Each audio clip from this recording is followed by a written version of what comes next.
오늘 함께 나눌 말씀의 제목은 영생수를 마셨던 한 여인입니다. 다 같이 한번 따라할까요? 영생수를 마셨던 한 여인. 영생수를 마셨던 한 여인. 여러분, 오늘 저는 예수님을 만나서 영원히 마르지 않는 영생수를 마셨던 한 여인을 소개하고자 합니다. 예수님께서 어느 날 사마리아라는 동네에 우물가를 지나가시게 되었습니다. 그리고 마침 그 우물가에서 물을 길러 나온 여인을 만나게 되지요. 고단한 여행으로 인해서 몹시 목이 타셨던 예수님께서 그녀에게 물을 청합니다. 물을 청하면서 대화가 시작돼요. 처음엔 단순히 우물물을 놓고 이야기하다가 예수님은 영원히 목마르지 않는 생수에 대해서 이야기를 시작하십니다. 생수에 대한 이야기로 초점이 올라가자 이 여인이 놀라면서 묻습니다. 주여, 이런 생수를 내게 주셔서 다시는 목마르지도 않고 또 여기 물 길러 오지도 않게 해 주옵소서. 그런데 사마리아 여인의 이 말에 예수님은 전혀 엉뚱한 질문을 하십니다. 뭐라고 말씀하시죠? 가서 내 남편을 불러오라. 생수를 원하는 이 여인에게 남편을 불러올 것을 요청하신 예수님의 질문, 참으로 이해하기 어려운 질문입니다. 납득이 되지 않는 질문입니다. 하지만 이것이 오늘 우리에게 있어서 가장 중요한 주제입니다. 왜 이렇게 말씀하셨는지 이것을 오늘 우리가 알게 된다면 오늘 말씀의 핵심을 알게 되는 겁니다. 예수님께서는 이 여자를 보시고 죄의 문제가 먼저 해결되어져야 함을 아셨습니다. 그래서 지금 그 문제의 핵심을 들춰내고 계신 겁니다. 사랑하는 성도 여러분, 우리는 예수님과 이 여인의 대화를 지켜보면서 두 가지 신앙적인 원칙을 발견하게 됩니다. 어떤 원칙일까요? 영생수를 마시기 위해서는 우선 먼저 죄의식에서부터 해방되어야 한다는 겁니다. 죄의식에서의 해방, 이게 참 중요합니다. 이 여인에게는 심각한 죄의식이 있었습니다. 사마리아 지방은 나돈도가 살인적으로 높은 그러한 지방입니다. 40도는 기본적으로 올라가요. 그래서 대다수 여인들은 낮에는 집에서 쉬고 저녁에 물을 얻기 위해서 우물로 나오는 것이 일반적인 모습이었습니다. 그런데 번번이 결혼 생활에 실패하고 떳떳하지 못한 삶을 살고 있었던 이 여인, 자신이 너무나 부끄러워서 삶에 대한 죄의식으로 인해서 저녁이 아닌 낮을 선택해서 우물가에 물 길러 왔던 겁니다. 남들의 눈을 피해서 온 것이죠. 그렇다면 이 여인은 참 불쌍한 여인이로구나, 그런 생각이 들게 됩니다. 이 사마리아 여인처럼 모든 사람은 저마다 죄의식에 시달리고 있습니다. 여러분, 믿지 않는 자들 중에서는 두 부류의 사람들이 있다고 합니다. 첫 번째 부류는 죄의식이 없는 불신자들이고 또 다른 한 부류는 죄의식을 무섭게 가지고 있는 불신자들입니다. 이 사람들은 자기만이 아는 어떤 죄를 가지고 사는 사람들입니다. 남에게는 절대 말하지 않지만 마음속으로는 공포를 안고 살아갑니다. 가책을 받고 살아갑니다. 가정에 무슨 일이 일어나도 내가 잘못해서 받는 죄값이 아닐까, 죄의식이 강하게 일어납니다. 반면에 죄의식이 없는 사람들은 어릴 때부터 비교적 나쁜 일을 많이 하지 않고 그저 순탄하게 자라서 은근히 자기 결벽증을 갖고 있는 사람들입니다. 그런데 여러분, 이 두 부류가 다 죄인입니다. 가책도 죄고 결벽증도 죄입니다. 오늘 본문의 사마리아 여인의 경우에는 죄책감과 죄의식 모두 다 갖고 있었습니다. 이처럼 죄의식을 가지고 있으면 시원한 생수의 맛을 전혀 느끼지 못합니다. 예수님께서는 시원한 생수의 맛을 이 여자에게 보여주기 위해서 남편 문제를 들고 나오신 겁니다. 그 문제가 해결이 안 되면 이 여인의 마음에 진정한 생수가 터지지 않기 때문입니다. 남편 문제에 대한 여인의 공포증, 양심의 가책과 마음의 불안, 이것이 씻겨지지 않는 이상 그녀는 죄의식에서 결코 벗어날 수 없었습니다. 그러므로 죄의식에서 해방되기 위해서는 자신의 허물, 자신의 연약함 숨기지 말아야 합니다. 사랑하는 성도 여러분, 여러분의 마음, 여러분의 양심, 여러분의 이성, 여러분의 생각 얼마나 자유로우십니까? 예수님 앞에서 진실로 정직하고 아무것도 숨길 것이 없을 때에 비로소 우리는 영원한 생수를 얻을 수 있습니다. 예수님은 지금 우리에게 영원한 생수를 주고자 하십니다. 그래서 지금 이 순간에도 주님께서 찾아오셔서 여러분 개개인을 보고 계십니다. 너는 이런 문제가 먼저 해결되어야 돼. 그렇지 않으면 나를 만날 수 없어. 그러시면서 내 남편을 데려와라, 내 아내를 데려와라, 내 재산이 얼마냐, 내가 지금까지 어떻게 살았느냐, 하나하나 꼬치꼬치 다 물으십니다. 바로 그 순간 우리 주님의 물으심에 온전히 응답하는 저와 여러분 되시길 간절히 바랍니다. 주님 앞에 여러분의 연약함과 실수, 아픔 있는 그대로 다 내어놓으십시오. 그러면 주님께서 저와 여러분에게 영원토록 목마르지 않는 생수를 공급해 주실 줄로 믿습니다. 또한 여러분, 우리가 영생수를 마시려면 두 번째 꼭 기억해야 될 것은 회개하는 마음이 있어야 합니다. 회개하는 마음. 예수님께서는 이 여인에게 생수를 주시고자 내 남편을 데려오라고 말씀하신 겁니다. 회개하는 마음을 주시고자. 이때 이 여인은 뭐라고 말합니까? 나는 남편이 없습니다. 이렇게 대답합니다. 근데 이 대답을 예수님께서 기쁘게 받아주셨어요. 네 말이 옳다. 너는 남편이 없는 여자다. 너는 지금 남자 살고는 있지만 그 남자는 내 남편이 아니다. 너는 벌써 5 남자를 거친 여자다. 남편이 없는 여자인 건 맞다. 이렇게 말씀하십니다. 그렇다면 예수님께서 남편이 없다는 이 여인의 말을 왜 기쁘게 받아주셨을까요? 지금 남자하고 살기는 살아도 자기는 지금 비정상적인 삶을 살고 있음을 솔직하게 인정하고 있기 때문입니다. 여러분, 이것이 바로 회개하는 마음입니다. 자기 죄에 대한 시인, 이겁니다. 자기 죄의 시인을 통해서 이 여인은 예수님의 마음을 기쁘시게 해드리고 있습니다. 우리가 예수님을 통해서 영생수를 마시고 생명과 구원의 기쁨을 얻음으로 예수 그리스도의 사람으로 온전하게 변화된 삶을 살기를 원한다면 예수님 앞에서 자신을 있는 그대로 시인하시기 바랍니다. 자신의 죄를 온전히 고백하시기 바랍니다. 예수님께서 공생의 사역을 시작하실 때 제일 먼저 하신 말씀이 뭔지 아세요? 예수님께서 제일 먼저 공생의 사역을 시작하실 때 첫 음성, 지금 이한돈 집사님 잠깐 말씀하셨어요. 회개하라, 천국이 가까이 왔느니라. 이게 예수님의 공생의 사역의 일성입니다. 그렇다면 의미가 있지 않을까요? 많은 사람들이 회개하라, 천국이 가까이 왔느니라, 이 말을 세례 요한이 한 말로 그렇게 생각합니다. 물론 세례 요한이 했습니다. 6개월 전에 광야에서 회개하라, 천국이 가까이 왔느니라 말씀하셨죠. 그리고 이 말을 예수님께서도 공생의 사역을 시작하시면서 요한복음 4장 17절 분명히 말씀하십니다. 회개하라, 천국이 가까이 왔느니라. 그렇다면 이 말을 세례 요한이나 예수님이나 왜 제일 먼저 하셨을까요? 여러분, 이 말이 그만큼 중요하다는 겁니다. 의미가 있다는 겁니다. 회개하라, 천국이 가까이 왔느니라. 너희들이 천국 백성이 되기 위해서는, 하나님 나라의 자녀가 되기 위해서는 회개해야 한다. 이 말씀을 전하고 있는 겁니다. 회개하라는 말이 무슨 말입니까? 내가 내 잘못을 시인하라는 겁니다. 주님, 내가 이렇게 잘못했습니다. 나는 죄인입니다. 이것을 고백하라는 겁니다. 회개하는 마음이 없어서는 하늘나라 백성이 될 수 없다는 겁니다. 그렇습니다, 여러분. 하나님의 뜻을 움직일 수 있는 것은 오직 회개뿐입니다. 하나님을 기쁘시게 할 수 있는 것도 회개요. 내 인격을 높이 세울 수 있는 것도 바로 이 회개에 있습니다. 예수님은 우리의 모든 죄를 다 용서하실 수 있는 분이십니다.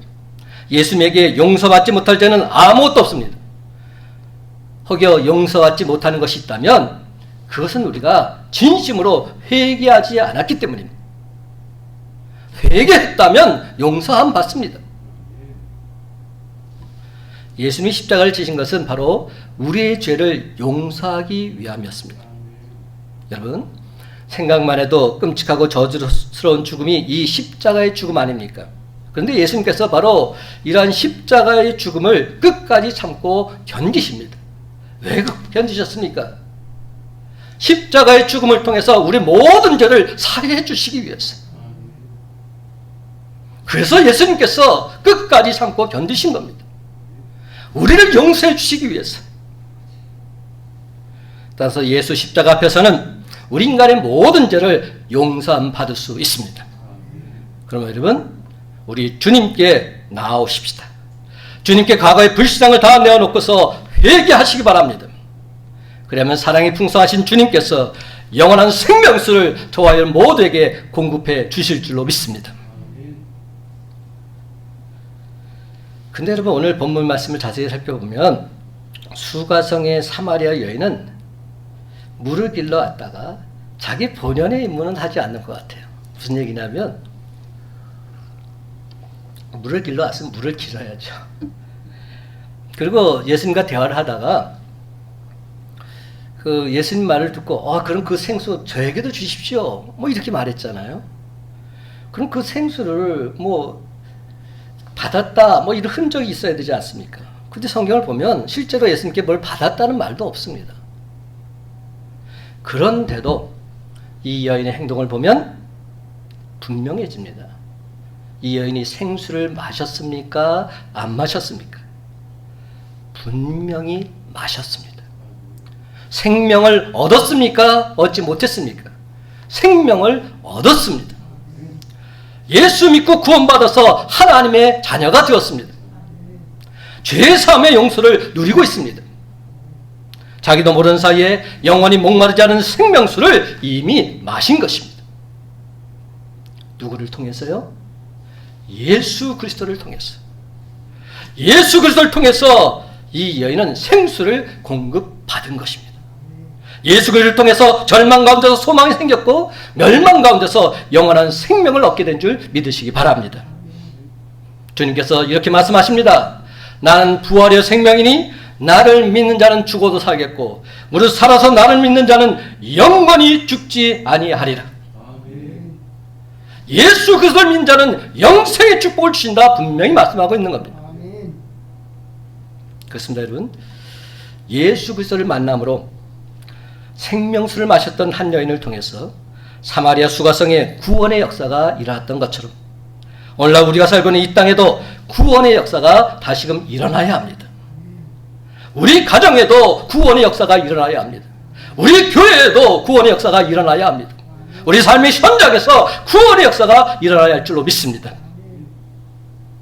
그렇다면 누가 이 역사를 일으킬 수 있습니까? 주님을 만난 수가성 여인처럼 내가 주님을 만나면, 내가 그 주님을 만나면 나를 통해서 구원의 역사는 일어나게 될 줄 믿으시기 바랍니다. 바로 내가 주님을 온전히 만남으로 그 일을 감당해야 하는 것입니다. 솔직히 말해서 이 여인은 참으로 부도덕하기 짝이 없는 그런 여인입니다. 근데 더욱 놀란 사실은 예수님께서는 저 예루살렘 제사장이나 사내들인 공회나 로마 관료를 만난 것이 아닙니다. 사회에서 소외당한 이 여인을 만나주고 계십니다. 예수님은 우물가에서 바로 이 창녀 같은 여인 기다리고 계십니다. 마치 99마리 양을 두고서 한 마리 양을 찾는 목자의 심정으로 예수님은 이 한 영혼을 구원하시기 위해서 사마리아로 직접 찾아오신 것입니다. 찾아오셔서 수가성 여인에게 물을 달라고 말씀하십니다. 그렇습니다. 예수님은 이 여인에게 제일 먼저 물을 좀 달라고 하십니다.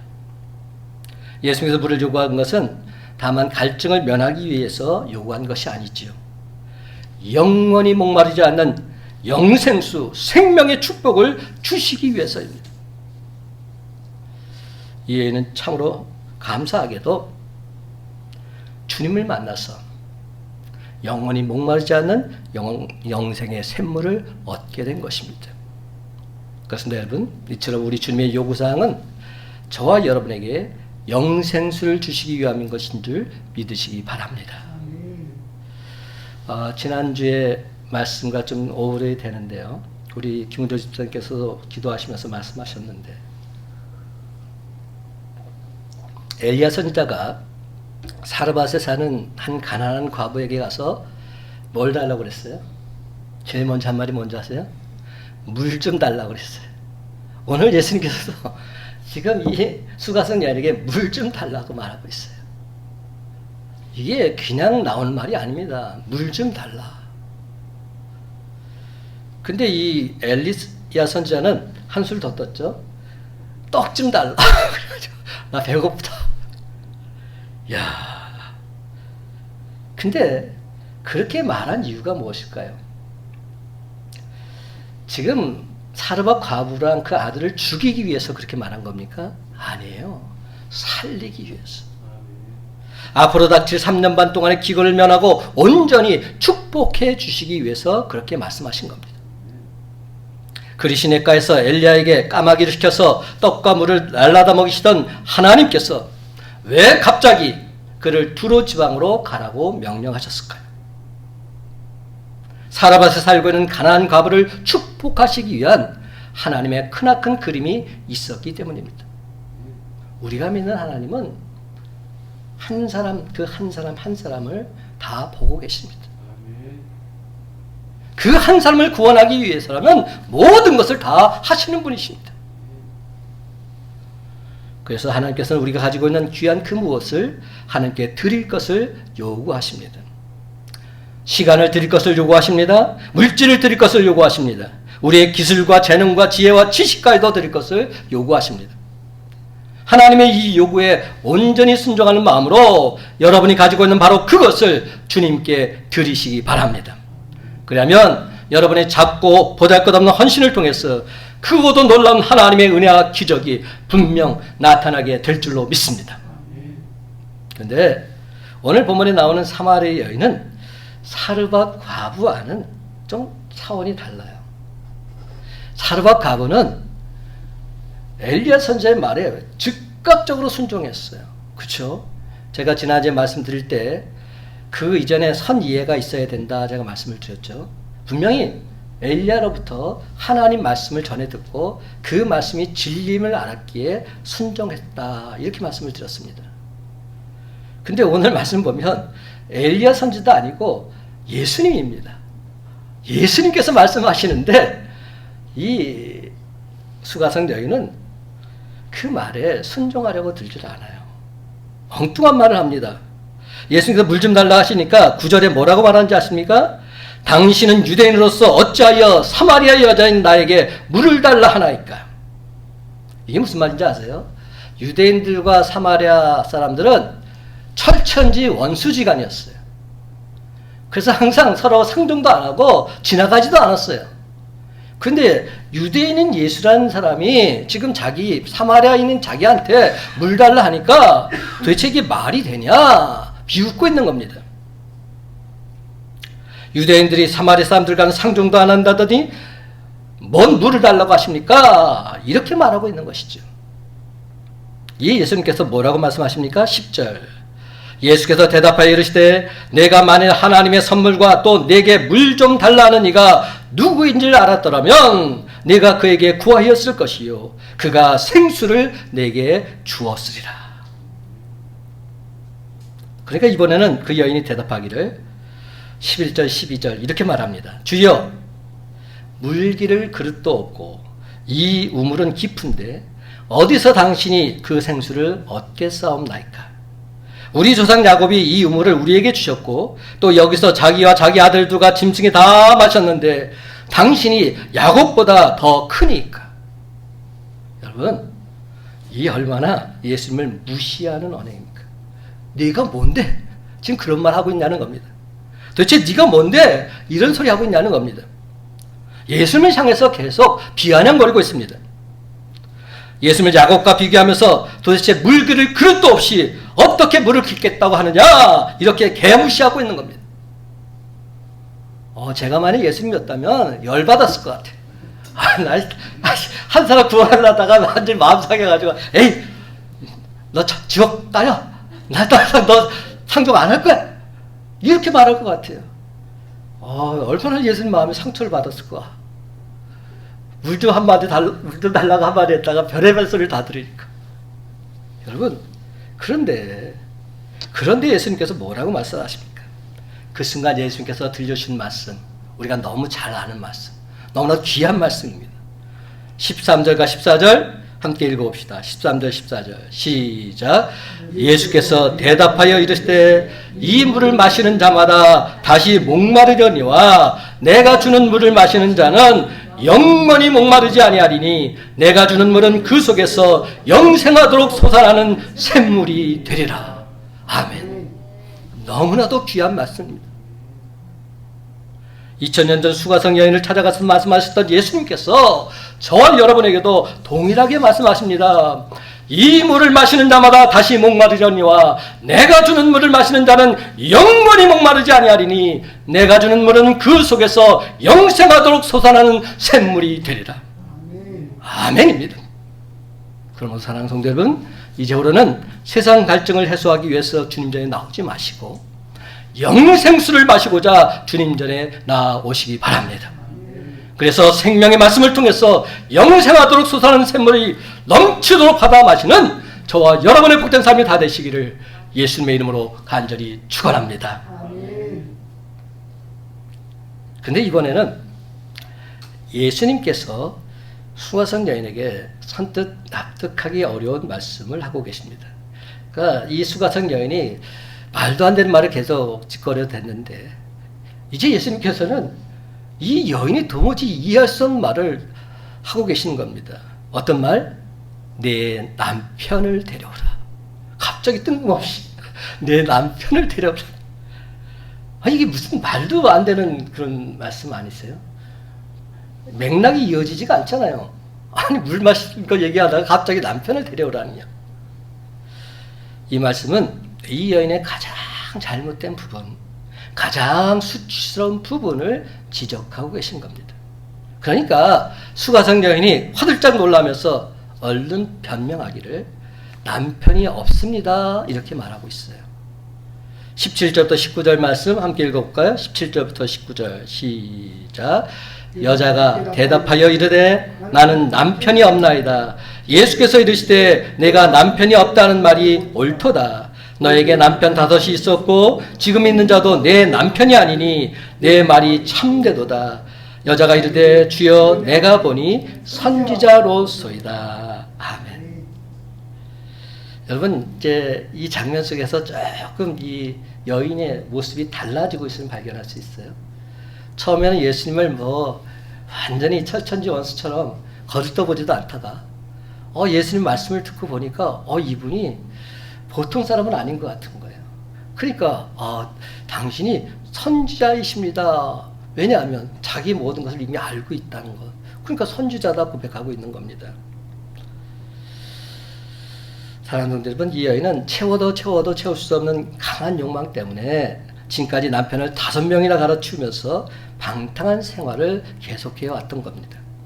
근데 남편을 5명, 아니 10명을 갈아치운다 할지라도 그녀의 갈증은 채워지지 않았을 것입니다. 그렇다면 도대체 어떻게 해야 그 갈증이 채워질 수 있을까요? 인간 본연의 갈증이 채워지기 위해서는 근본적인 변화가 있어야 됩니다. 변화되지 않고서는 채워지지 않습니다. 여러분 병이 났을 때 예를 들면 암이 걸렸다고 생각해 보십시다. 암이 걸리면 암을 치유하기 위해서는 항암 치료를 해야 되는 것 아닙니까? 암이 걸렸는데 내가 소화제만 먹고 있다면 그러면 그 암을 치유할 수는 없는 것 아닙니까? 병이 났을 때는 그 병의 근원을 찾아서 그것을 치유하는 것, 이것이 급선무입니다. 이와 같이 이 여인도 근본적인 심령의 치료를 해줘야 합니다.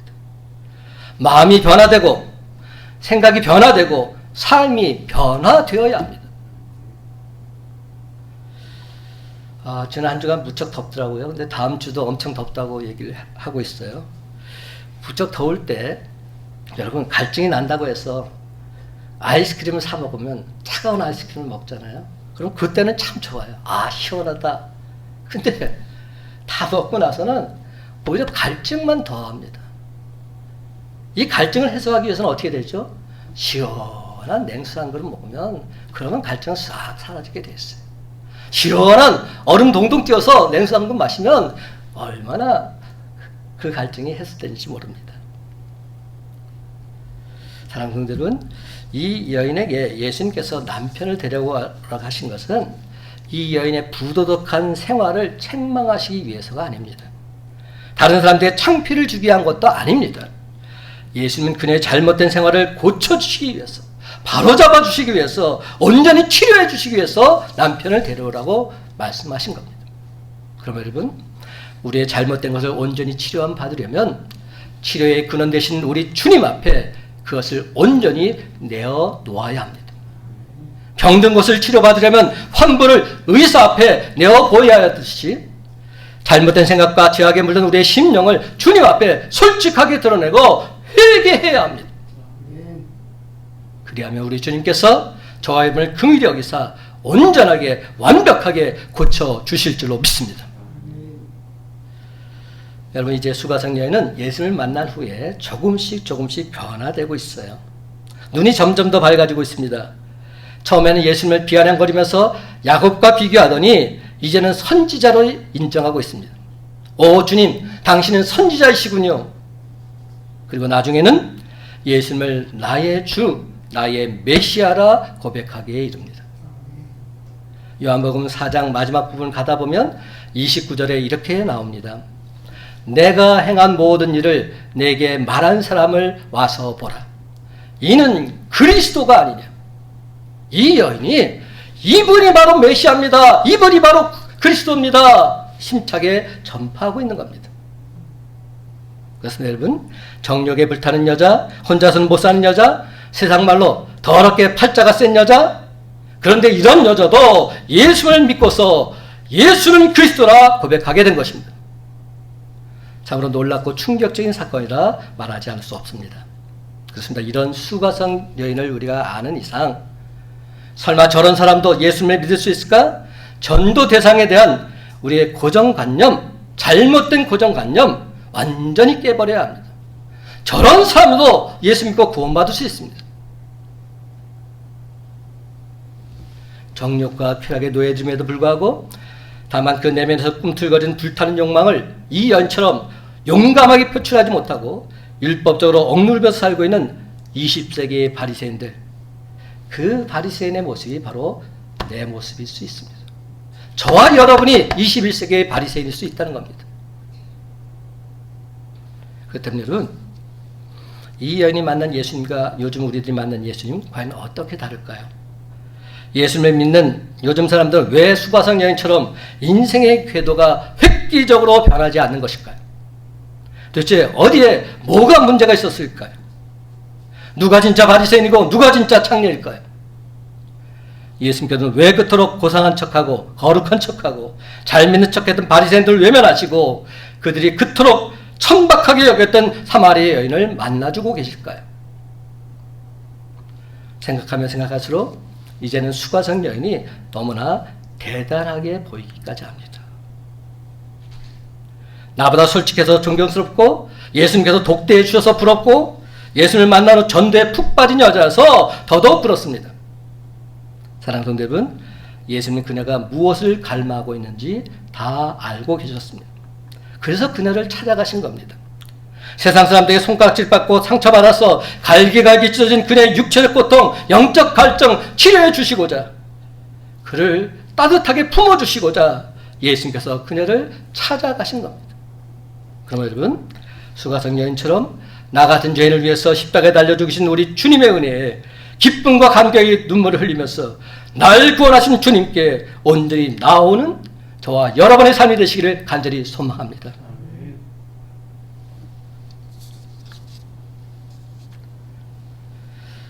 그렇습니다. 이 수가성 여인 참으로 열정적인 여인이라 할 수 있습니다.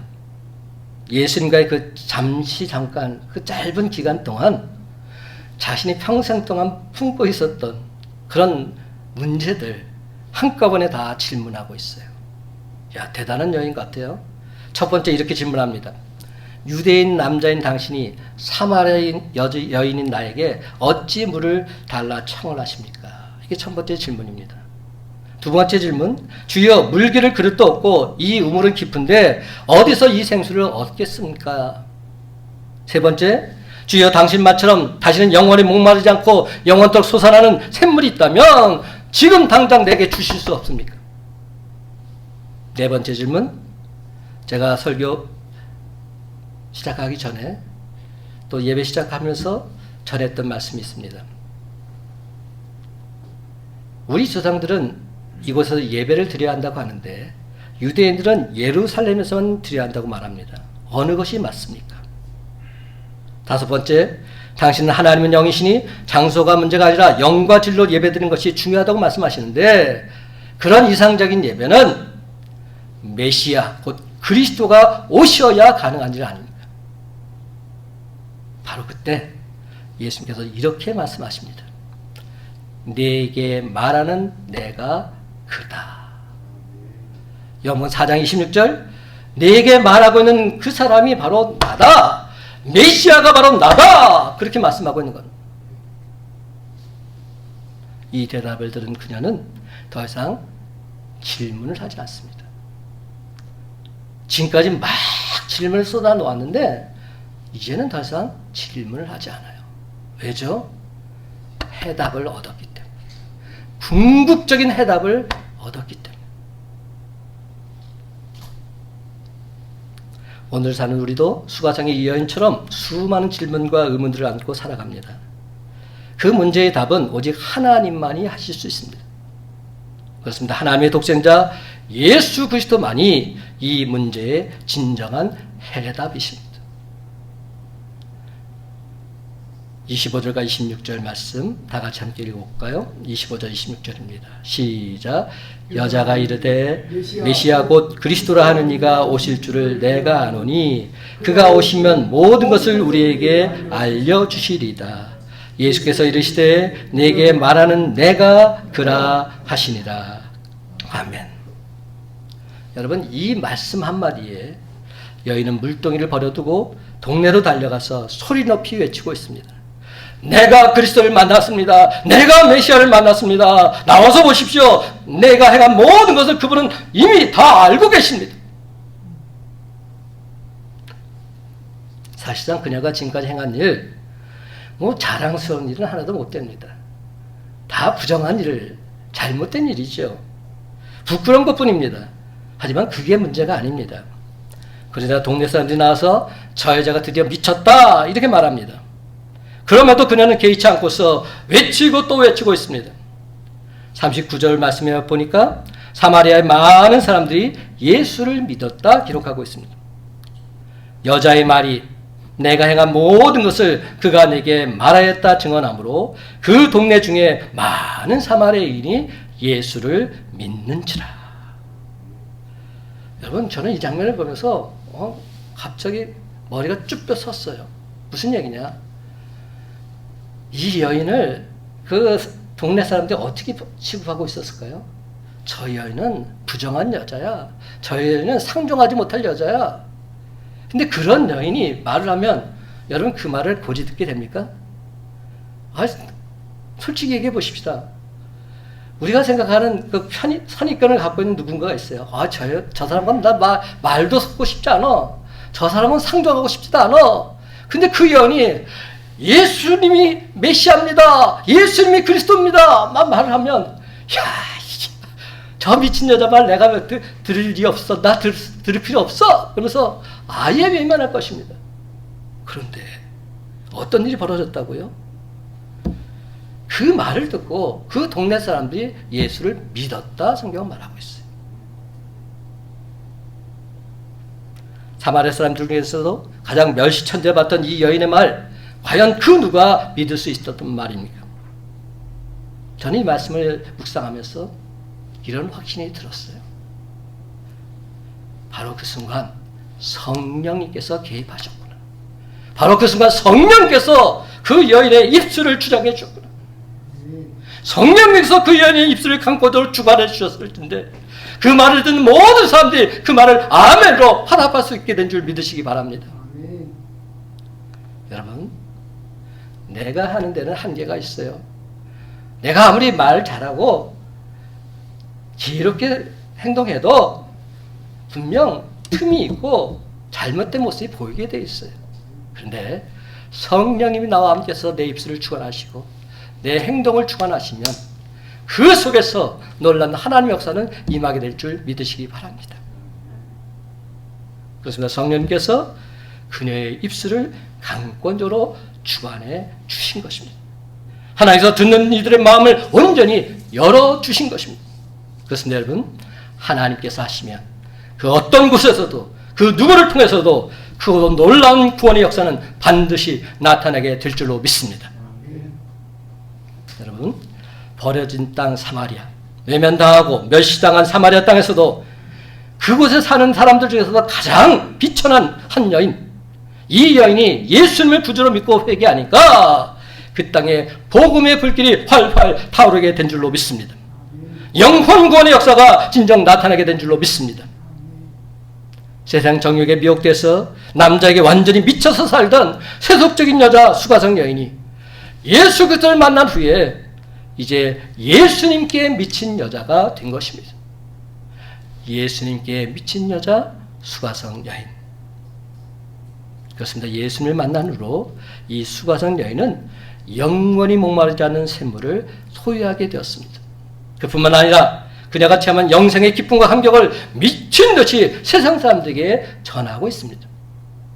그러므로 사랑하는 성도 여러분, 주님을 만나 영생수를 마셨던 이 수가성 여인처럼 오늘 우리에게 주는 생명의 말씀을 통해서 단 한 사람도 예외 없이 영원히 목마르지 않는 생수를 벌컥벌컥 마시는 기쁨과 감격을 맛보게 되시기를 바랍니다. 사랑하는 성도 여러분, 오늘 시간 예수님을 만난 수가성 여인, 아니 수가성 여인을 만나기 위해서 그녀를 친히 찾아오셨던 예수님, 바로 그 주님을 모두 만나시기 바랍니다.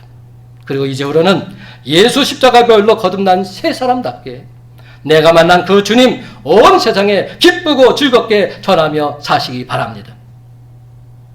그렇습니다. 우리가 진정 예수님을 만나게 되면 내가 주님을 만났습니다. 당당하게 외칠 수 있게 될 것입니다. 그래서 마침내 이 구원의 물결, 변화의 역사가 우리 가정과 교회와 세상으로 물밀듯이 퍼져나가게 될 줄로 믿습니다.